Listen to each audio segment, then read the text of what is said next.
અને ગમ્મતનો પ્રસંગ કહું છું, સત્ય પ્રસંગ. અમારા રાકેશભાઈને ખબર છે કે ચિન્મયાનંદ સ્વામી છે ને, આપણા દાદર મંદિરમાં આવેલા ચિન્મયાનંદ સ્વામી, 80-81નો પ્રસંગ છે. બાપાને મળવા આવેલા. ચિન્મયાનંદ સ્વામી જ ખબર નહીં. આ વિશ્વ હિન્દુ પરિષદના જે 4 હતા ને ફાઉન્ડર, એમાંના ઇઝ વન ઓફ ધેમ. કેરાલાના હતા, પ્રચંડ બુદ્ધિશાળી હતા. એને ઢસા ને બોટાદ ને ગરડા ને બરવાળા ખબર જ નથી કઈ દિશામાં છે. એમાં તમારું રોહિત શાળા નાની વાવડીને મોટી વાવડીને યાદ જ નહીં કરતા. એરપોર્ટથી એરપોર્ટ જાય. એની ઓડિયન્સ બધા IS લેવલના. 45 મિનિટનું પ્રવચન હોય અને 45 મિનિટની પ્રશ્નોત્તરી હોય, અને બધા વેલ રેડ હોય. એમ બધા ઉપનિષદોનું જ્ઞાન હોય, એને પ્રશ્ન પૂછે, એના ધાણી ફૂટે એમ જવાબ આપે. તે વિવેક સાગર સાહેબ કે શું આપને કેમ આ બાજુ આવવાનું થયું? કે દૂરદર્શન ઉપર મારો ઇન્ટરવ્યૂ છે વર્લી.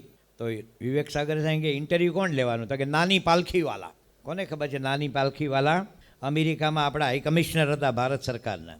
ટાટા છે, ટાટા ગ્રુપ, એના ઇકોનોમિકલ ફાઇનાન્સ ને લીગલ એડવાઇઝર, સુપ્રીમ કોર્ટના જજ, મુંબઈના એક વખતના શેરીફ, અને બહુ મોટા તત્વજ્ઞાની. બિયોન્ડ ધ માઇન્ડ એ પુસ્તક ભારતીય વિદ્યાભવને છાપ્યું છે. આ નવજીવનને સસ્તું સાહિત્ય નહીં. ભારતીય વિદ્યાભવન તો વર્લ્ડ ક્લાસ ફિલોસોફર હોય, એમાં પુસ્તક છપાયેલું. તો વિવેક સાગરને કે નાની પાલખીવાલા એ છે ને 1 મિનિટના 1000 રૂપિયા ચાર્જ લે.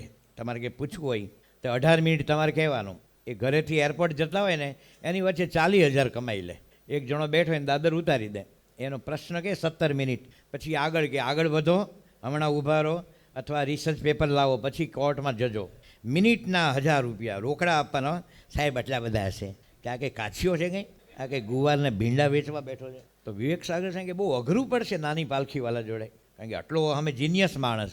તો ચિન્મયાનંદ સાહેબ કે નાની પાલખીવાલા કા બુદ્ધિ કા ટુકડે ટુકડા કર દૂંગા. શું કે એના બુદ્ધિના ટુકડા કરી દઉં. કેવો જીનિયસ હશે. અને યોગી બાપા અને પ્રમુખ સાંઈ મહારાજ માટે અત્યંત ભાવ એને.